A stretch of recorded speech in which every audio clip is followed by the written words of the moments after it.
गुरु और शिष्य की कहानी। एक गुरु और शिष्य जंगल से होते हुए अपने गांव जा रहे होते हैं। अंधेरा काफ़ी हो चुका था। शिष्य ने अपने गुरु से कहा कि गुरु की काफ़ी रात हो चुकी है, अगर आप कहें तो आज की रात यहीं आसपास के किसी गांव में गुजार लें। गुरु जी ने अपना सर हिलाया और वो आसपास के गांव में एक छोटे से घर के पास जाकर रुके। अब जैसे ही वहाँ गए तो गुरु जी ने शिष्य से कहा, दरवाज़ा ठकठकाया। उस घर से एक गरीब आदमी बाहर आया। गुरुजी ने बोला, हम अपने गांव जा रहे थे, लेकिन काफ़ी रात होने की वजह से हमें इसी गांव में रुकने को सोचा। क्या हम आज रात आपके यहाँ रुक सकते हैं? गरीब आदमी बोला, हाँ क्यों नहीं, आप दोनों अंदर आ जाइए। अब जैसे ही गुरुजी अंदर गए, उन्होंने देखा कि उस आदमी के घर में बहुत ज़्यादा गरीबी थी। गुरुजी ने उससे पूछा कि आप काम क्या करते हो? एक गरीब आदमी बोला कि मेरे पास बहुत सारी ज़मीन है।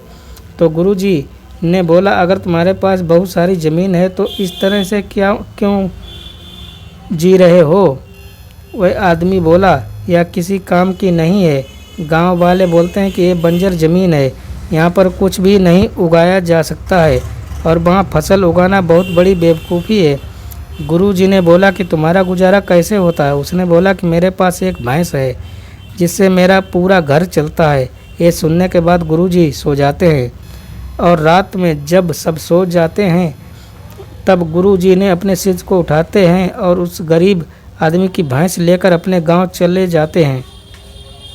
शिष्य अपने गुरु से पूछता है कि गुरुजी, कहीं आप एक गलत तो नहीं कर रहे हैं? उस गरीब आदमी की रोजी रोटी इसी भैंस की वजह से चलती है। तो गुरु जी अपने शिष्य की तरफ देखते हैं और मुस्कुराते हुए आगे बढ़ जाते हैं। उस बात को तकरीबन 10 साल गुजर चुकी है और जो गुरु का शिष्य था वह बहुत बड़ा गुरु बन चुका था।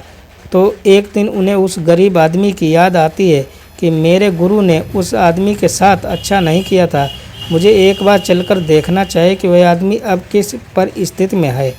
वह शिष्य उस गांव की तरफ जाता है और वहाँ जैसे ही पहुँचता है तो वह देखता है कि जहाँ पर उस गरीब आदमी का झोपड़ा था वहाँ पर एक बड़ा ही आलीशान महल बन चुका था और उस झोपड़ी के बाहर जो बंजर ज़मीन थी उस पर फल और फूलों के बगीचे थे।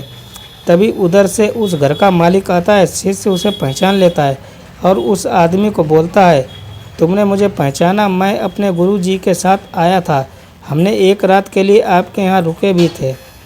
वह आदमी उसे पहचान लेता है और बोलता है कि उस रात में आप कहाँ चले गए थे?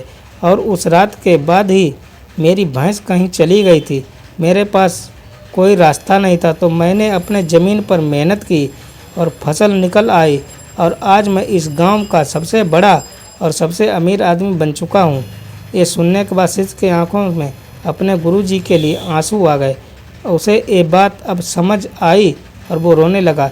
इस कहानी से हमें ये सीख मिलती है कि हमारे अंदर ऐसी बहुत सी टैलेंट छुपी हुई है, लेकिन हमें कोई ना कोई चीज़ रुका कर रखी है। वो आपके फैमिली वाले भी हो सकते हैं, आपको जॉब भी हो सकती है, कुछ और भी हो सकता है। देखिए, आपके पास भी तो भैंस की जैसी कोई दूसरी चीज़ तो नहीं जिससे आपको आगे बढ़ने से रोक कर रखा है।